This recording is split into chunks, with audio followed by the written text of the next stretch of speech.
I'm sorry I look tired. What made tonight worse was that our AMC screened about 50 minutes of previews before our movie. And then the film starts rolling, or the digital film, whatever it is. And it's Avatar. James Cameron is on the screen and he's thanking us for being there. And we're like, well, why are you thanking us for Tron? You're not a part of Tron. And then he's like, stay tuned for a sneak peek of Avatar. And we're like, but why would I be getting an Avatar sneak? And then it's Avatar: The Way of Water from a couple years ago. It's playing. We're like, no, no, no, no, no, no. So the people run outside and we're like, hey, Tron is the movie we came to see 50 minutes ago. And they're like, oh my God, we'll fix that. So then I go out after everybody else came back in, and I'm like, hey guys, can we get a voucher for this? Because this AMC typically hands out a voucher. If you wait an extra 20 minutes for a movie, you're getting a voucher. Like, it's law. And then they're like, no, we're not going to do that. I'm like, why not, bro? Like, you're wasting my time.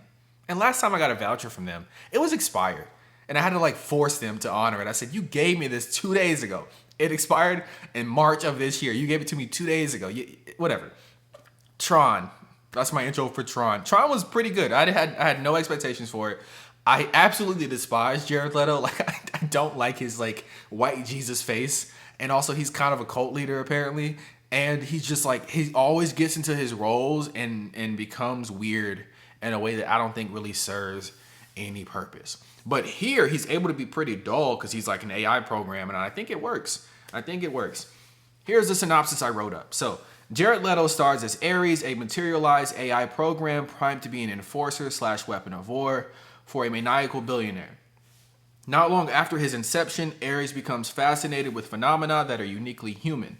He disobeys his programming and embarks on an action-packed quest to obtain the program that can offer him humanity. I go on to say that I had zero expectations for this film, but I enjoyed it. Like the Nine Inch Nails score, I don't know Nine Inch Nails. I do know that Jack White, my favorite artist of all time, Jack White, John Anthony Gillis from Detroit, Michigan, he was at a Nine Inch Nails concert just a couple months ago, and somebody took a picture of it. It was cool. I was like, oh, look at Jack. Jack's human. But yeah, I'm going to check them out now because like this score, I don't know, man. Like I haven't been nodding along to a score in a movie like this for the entire year. Like I haven't been this entranced by a score all year. So I'm happy to say that this is like vinyl purchase worthy music in here. Anyway, the sound design is also great. It's almost like Top Gun-esque. Like I don't know if I can truly say it's Top Gun level because I think that's like the best sound you can get in a movie because there's so much going on with the with the hum of is it a motor? Yeah, jets have motors. They have to, right? Engine, whatever it is. I don't know. The hum of the jet, the sweeping by, all the sounds, Tom Cruise running. It's all great. But this is pretty close. Like this just has a good sound system. Like there are many points within the Dolby screening that I saw that you have your seat rumbling, rumbling like my stomach does when I'm gassy. When I get nervous, I get gassy. So like I could be nervous in class in college and my stomach will like randomly be like, but it's like not hunger. It's just like, it's air. My body is producing anxiety inspired air, and it's making me gassy and it's awkward. So much so that one time in class, like these two women next to me, they literally turned around and like stared at me in shame for like 5 seconds. And I'm just like, don't do that. Like I heard it. You heard it. I heard it too. Let's just not talk about this, We're in an African American studies class. We weren't. We were in some sort of like journalism law class. Anyway, this movie is just decent. Okay, 7 out of 10. I'm tired. This is gonna be it. It's decent. My favorite thing about it is the music. I do think Jared Leto is solid in this. I don't like Jared Leto. He looks like white Jesus. I don't like the concept of white Jesus. I don't believe in Jesus. I heard he was real though. I don't know. Anyway. He's a cult leader. It's weird. It's just get out of here. And you always like are weird in movies and your acting is just But I will say he fits it here because he's kind of like dull. He has like some sarcastic humor, dry humor, I guess. Is that synonymous? I don't know. But he's solid in here. I actually like believed his AI programming character. He has some. Well, it's not him, but he has some action. The character has some action scenes. Those look good. The stylized scenery of the futuristic city looks great. Like the technology looks great. Everything in this visually and sonically is superb. The only thing that it falters in is the story. Like the story is pretty normal. It's mediocre. It's not bad necessarily. You have evil tech billionaire who is trying to use AI program for bad. You have another like company that is trying to use AI for good, and the evil billionaire is willing to go to like insane lengths to ensure that his evil plan comes to fruition. And then Jared Leto kind of says, I don't like your plan. I have human ambition. I'm going to side with the other company. And it's okay. It's okay. You know, there's some emotional depth with some characters that, well, one character in particular that like kind of suffers a loss that occurs before the movie. And you're like, oh, that sucks for her.